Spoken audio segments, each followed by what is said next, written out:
فبأي آلاء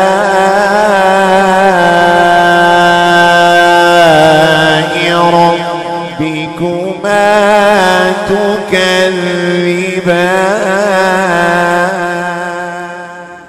تو جو نعمتوں کا اور نعمتوں کے ساتھ اللہ تبارک و تعالیٰ کی نشانیوں کا خاص طور پر تذکرہ چل رہا ہے، یہ ایک جو نشانیاں ہیں وہ کبھی آفاق میں ہوتی ہے اور کبھی انفس میں ہوتی ہے. مثال جیسے سنوریہم آیاتنا فی الآفاق وفی انفسہم، ان قریب ہم انہیں نشانیاں دکھائیں گے. اللہ فرماتا ہے 25ویں پارے کے اندر سورہ حامیم السجدہ کی آیت ہے، کیا فرماتا ہے؟ سنوریہم آیاتنا فی الآفاق وفی انفسہم، ان قریب ہم انہیں نشانیاں دکھائیں گے. کہاں دکھائیں گے؟ کہا آفاق میں، زمین و آسمان میں، اور اس کی وسعتوں میں دکھائیں گے. وسعتوں چوڑائی میں دکھائیں گے. ایک دوسری نشانی کا ان کے اپنے جسموں میں دکھائیں، فی الآفاق وفی انفسہم، کہ وہ اپنی جانوں میں دیکھیں کہ اللہ نے کیسی کیسی نعمتیں رکھی ہے اس میں. ایک جسم، ایک دل کے ہے اتنا، لیکن وہ کتنا لیٹر خون وہ کرتا ہے، صاف کرتا ہے اتنی چیز. ہر لمحہ کتنا خون فلٹر کرتا ہے. ہم کبھی انہیں نشانیاں دکھائیں گے. کہاں دکھائیں گے؟ زمین اور آسمان کی وسعتوں میں. ایک دوسری جگہ کہاں؟ ان کی اپنی جانوں میں دکھائیں گے. یہ نشانیاں، یہ نعمتیں دکھانا، یہ کیا ہوگا؟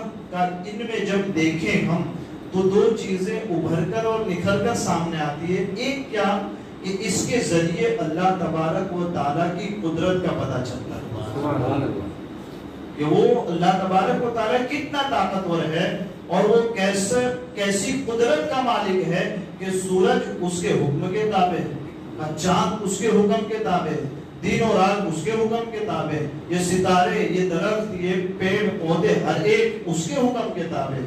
تو ایک چیز ان نشانیوں میں، ان نعمتوں میں جب ہم دیکھیں تو اللہ تعالیٰ کی قدرت کا پتہ چلتا ہے. ایک کہ وہ قدرت والا ہے. ٹھیک، اس کے ساتھ ساتھ دوسری چیز یہ پتہ چلتی ہے کہ اللہ تبارک و تعالیٰ نے ان چیزوں کو ہمارے لیے نعمت بنایا، تو ان نعمت کا ہمیں آپ کو شکر ادا کرنا چاہیے.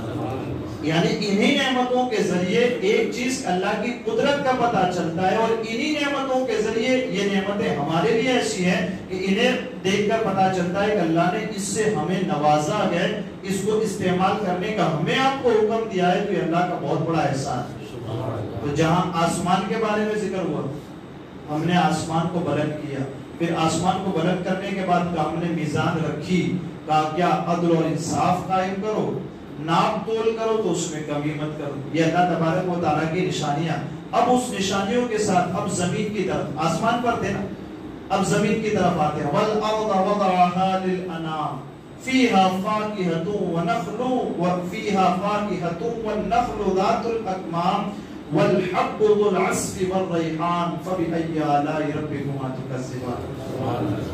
آسمان، آسمان سے اب زمین پر. اس آسمان کو تم نے دیکھا کہ کیسا ہم نے بلند کیا. اب زمین کو دیکھو کہ ہم نے اسے کیسے بچھا دیا ہے، بچھونے کی طرح.